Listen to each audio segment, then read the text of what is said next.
श्री परमात्मने नमः। गीता का सार अध्याय 10 श्लोक 1 भगवान की दिव्य विभूतियों का आरंभ। इंट्रो। जय श्री कृष्ण मित्रों, स्वागत है आपका गीता का सार जगत का सार में। कृपया इस दिव्य ज्ञान को अधूरा न सुनें, क्योंकि इससे गीता जी का अनादर हो सकता है।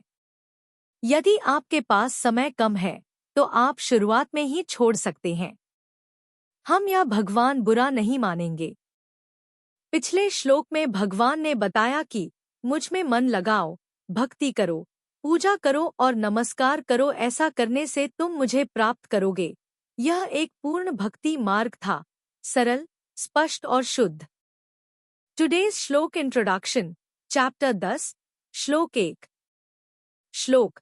श्री भगवानुवाच भूय एव महाबाहो शृणु मे परमा वचा यत्तेह प्रियमाणाय वक्ष्यामि हितकामया। भावार्थ, भगवान कहते हैं, हे महाबाहो अर्जुन, अब तुम मेरी वह परम वाणी फिर से सुनो, जिसे मैं तुम्हारे प्रति प्रेमपूर्वक और तुम्हारे हित के लिए कहने जा रहा हूँ। श्री हरि बोलो। ग्रंथराज श्रीमद् भगवद गीता जी की जय। गीता सुगीता कर्तव्या किमन्यः शास्त्र विस्तरया या स्वयं पद्मनाभस्य मुख पद्माद्विनीयः श्रिता। अथ ध्यानम्। शांताकारं भुजग शयनं पद्मनाभं सुरेशं विश्व आधारं गगन सदृशं मेघवर्णं शुभांगम् लक्ष्मीकांत कमल नयन योगिभिः ध्यान गम्यं वंदे विष्णु भव भयहरं सर्व लोकैकनाथम् यं ब्रह्मा वरुणेन्द्र रुद्रमृतः स्तुन्वन्ति दिव्यैः स्तवैर्वेदैः सांग पद क्रमोपनिषदे गायन्ति यं सामगाः। ध्यान अवस्थित तद्गतेन मनसा पश्यन्ति य योगिनो यस्यान्तं न विदुः सुर असुरगणा देवाय तस्मै नमः। वसुदेव सुतं देव कंस चाणूर मर्दनम देवकी परमानंदम कृष्ण वंदे जगद्गुरुम। श्री परमात्मने नमः। अथ दशमोध्याय अवतरणिका। श्री भगवान 7वें अध्याय में अपने हृदय की बात विज्ञान सहित ज्ञान कह रहे थे। जब बीच में ही 8वें अध्याय के आरंभ में अर्जुन के प्रश्न करने पर अपनी बात कहने में कुछ परिवर्तन हुआ, तब भगवान ने पुनः विज्ञान सहित ज्ञान कहने के लिए 9वें अध्याय का विषय आरंभ किया और उसकी समाप्ति भगवत परायणता में की। फिर भी भगवान के मन में और कहने का भाव रहा। उन्हें अपने कथन पर संतोष नहीं हुआ। जैसे भक्त को भगवान की बात सुनते हुए तृप्ति नहीं होती, गीता 10वें अध्याय का 18वां श्लोक, ऐसे ही अपने प्यारे भक्त अर्जुन के प्रति अपने हृदय की बात कहते कहते भगवान को तृप्ति नहीं हो रही है। कारण कि भगवान के हृदय की गोपनीय बात भक्त के सिवाय संसार में और कोई सुनने वाला नहीं है। अतः भगवान अर्जुन के बिना पूछे ही कृपा पूर्वक 10वें अध्याय का विषय आरंभ कर देते हैं। भगवान की पुनः श्रेष्ठ उपदेश प्रदान करने की प्रतिज्ञा एवं उसे सुनने के लिए अर्जुन से अनुरोध। श्लोक 1। श्री भगवानुवाच भूय एव महाबाहो शृणु मे परम वचः यत्तेहं प्रीयमाणाय वक्ष्यामि हितकामया।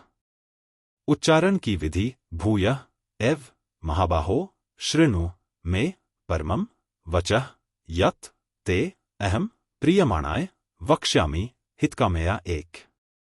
शब्दार्थ। महाबाहो अर्थात हे महाबाहो, भूयः अर्थात फिर, एव अर्थात भी, में अर्थात मेरे, परमम अर्थात परम, रहस्य और प्रभावयुक्त, वचः अर्थात वचन को, शृणु अर्थात सुन, यत अर्थात जिसे, अहम अर्थात मैं, ते अर्थात तुझ, प्रियमाणाय अर्थात अतिशय प्रेम रखने वाले के लिए, हितकामया अर्थात हित की इच्छा से, वक्ष्यामि अर्थात कहूँगा। अर्थ। श्री भगवान बोले, हे महाबाहो, फिर भी मेरे परम रहस्य और प्रभावयुक्त वचन को सुन, जिसे मैं तुझ अतिशय प्रेम रखने वाले के लिए हित की इच्छा से कहूँगा। 1। व्याख्या। भूय एव। भगवान की विभूतियों को तत्व से जानने पर भगवान में भक्ति होती है, प्रेम होता है।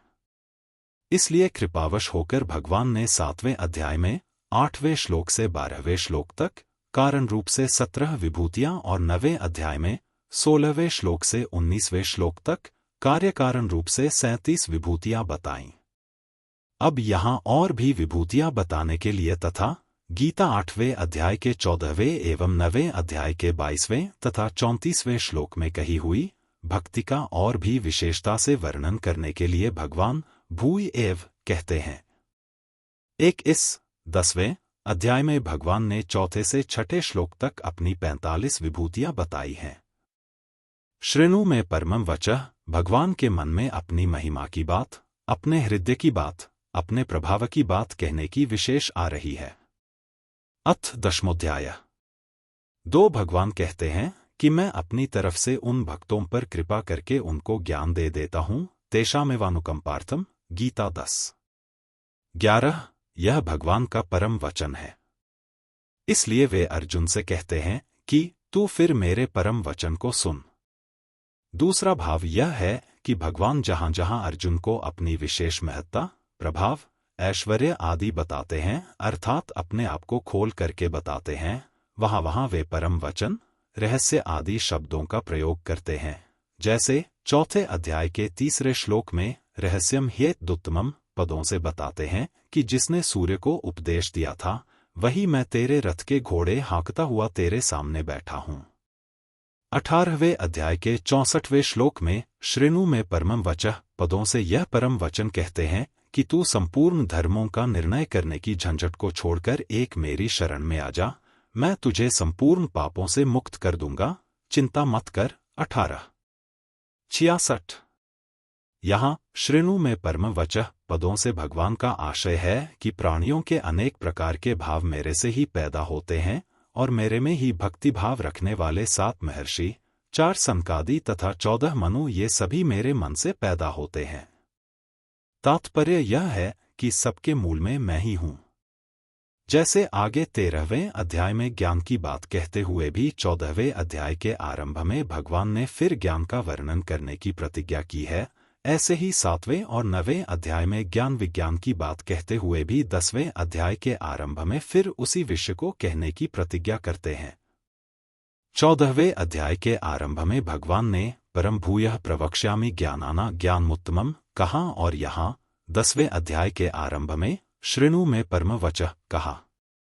इनका तात्पर्य है कि ज्ञान मार्ग में समझ की, विवेक विचार की मुख्यता रहती है, अतः साधक वचनों को सुन करके विचार पूर्वक तत्व को समझ लेता है। इसलिए वहां ज्ञानाना ज्ञानमुत्तमम् कहा है। भक्ति मार्ग में श्रद्धा विश्वास की मुख्यता रहती है, अतः साधक वचनों को सुन करके श्रद्धा विश्वास पूर्वक मान लेता है। इसलिए यहां परमं वचः कहा गया है।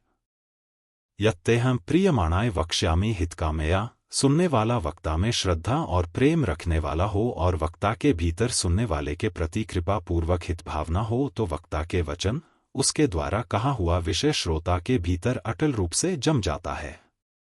इससे श्रोता की भगवान में स्वतः रुचि पैदा हो जाती है, भक्ति हो जाती है, प्रेम हो जाता है। यहाँ हितकामया पद से एक शंका हो सकती है कि भगवान ने गीता में जगह जगह कामना का निषेध किया है, फिर वे स्वयं अपने में कामना क्यों रखते हैं? इसका समाधान यह है कि वास्तव में अपने लिए भोग, सुख, आराम आदि चाहना ही कामना है। दूसरों के हित की कामना है ही नहीं। दूसरों के हित की कामना तो त्याग है और अपनी कामना को मिटाने का मुख्य साधन है।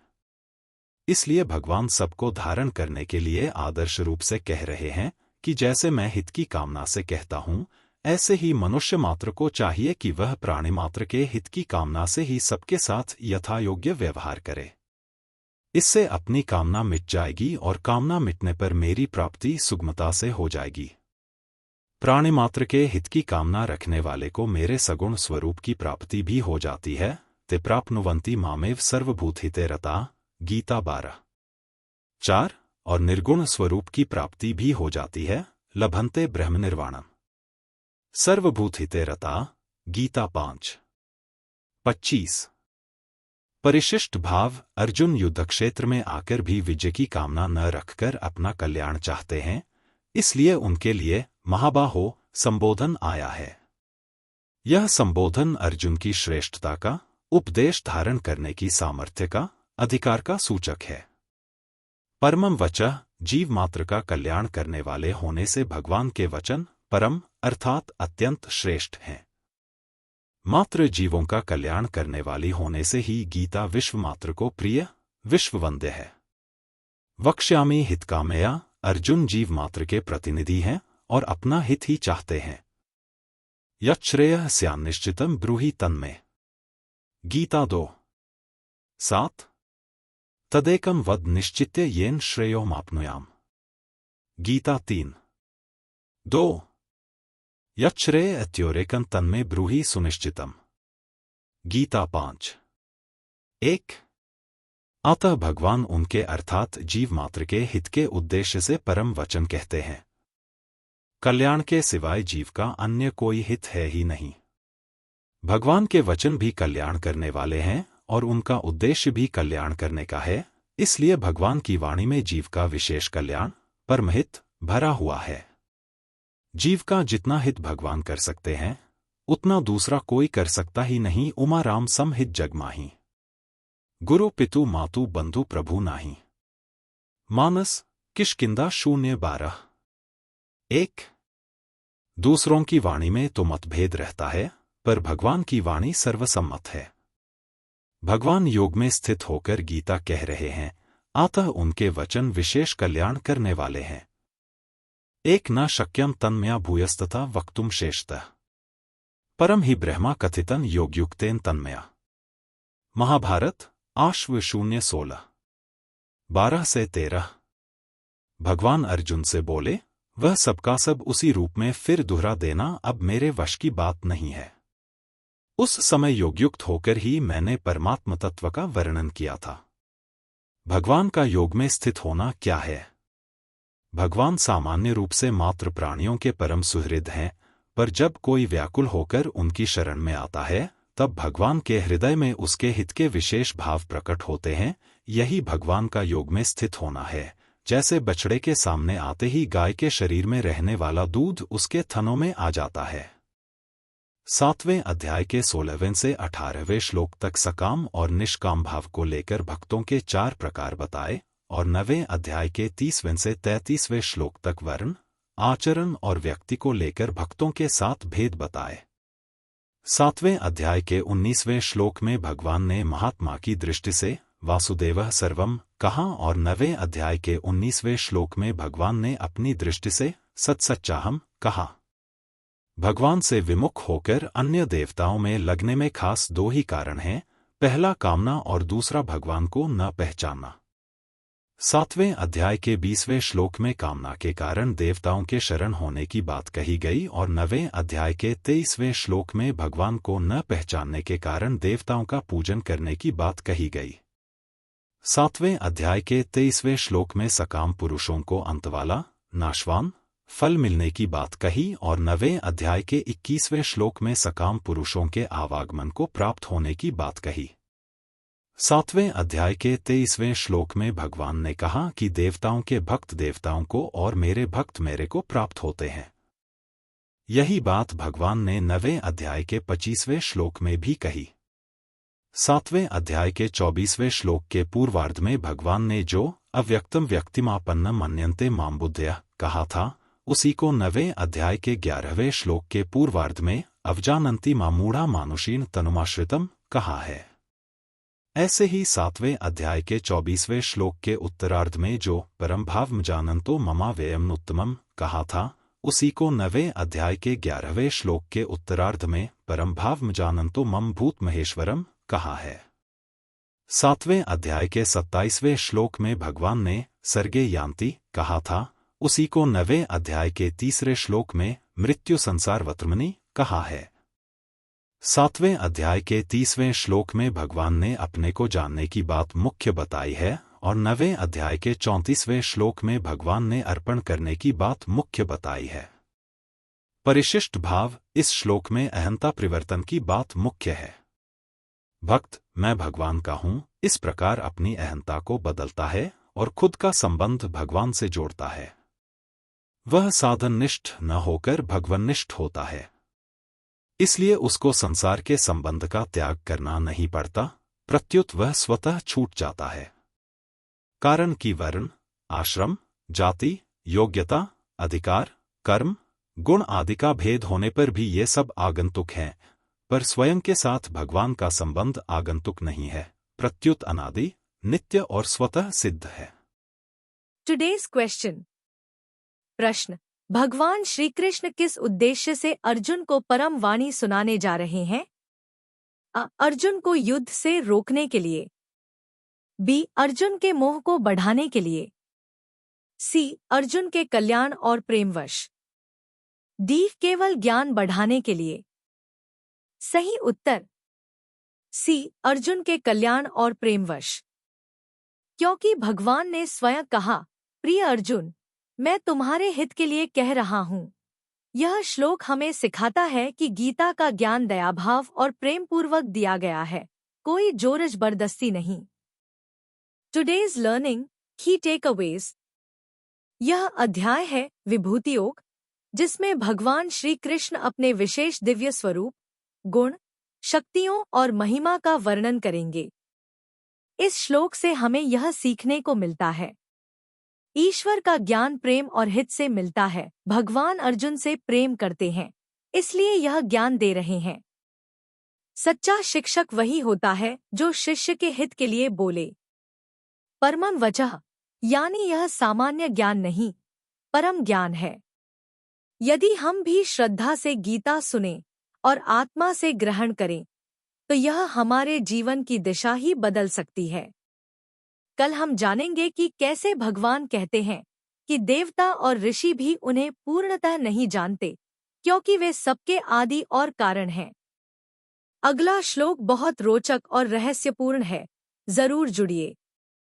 Paid book promotion, affiliate plus emotional appeal. Shrimad Bhagavad Gita Hindi टीका के साथ मोटे अक्षर। अगर आप गीता का गूढ़ अर्थ सरल भाषा में पढ़ना चाहते हैं तो यह पुस्तक आपके लिए है। बड़ी और स्पष्ट अक्षर, सरल हिंदी टीका, हर पृष्ठ पर गहराई से व्याख्या। Link https://mzn.to/for2drnxb। परिवार के हर सदस्य के लिए पढ़ने में सरल, समझने में श्रेष्ठ। हर दिन हम गीता के एक नए श्लोक की गहराई से व्याख्या करते हैं, जिससे आपको आध्यात्मिक और व्यावहारिक जीवन में मार्गदर्शन मिले। कमेंट करें और अपने अनुभव साझा करें। क्या आपने कभी गीता से किसी समस्या का समाधान पाया है? कहते हैं कि अगर आप किसी समस्या से गुजर रहे हैं, तो श्रीमद् भगवद गीता का चमत्कारिक प्रभाव यही है कि आप प्रभु जी का नाम लेकर कोई भी पृष्ठ खोलें और उसके दाहिने पृष्ठ पर जो पहली पंक्ति होगी, वही आपकी समस्या का समाधान होगी। क्या आपने कभी इसे आजमाया है? अगर हाँ, तो हमें बताएं कि आज आपने कौन सा श्लोक पढ़ा और उससे क्या सीखा। कमेंट करें और अपने अनुभव हमारे साथ साझा करें। हो सकता है कि आपका अनुभव किसी और के लिए मार्गदर्शन बन जाए।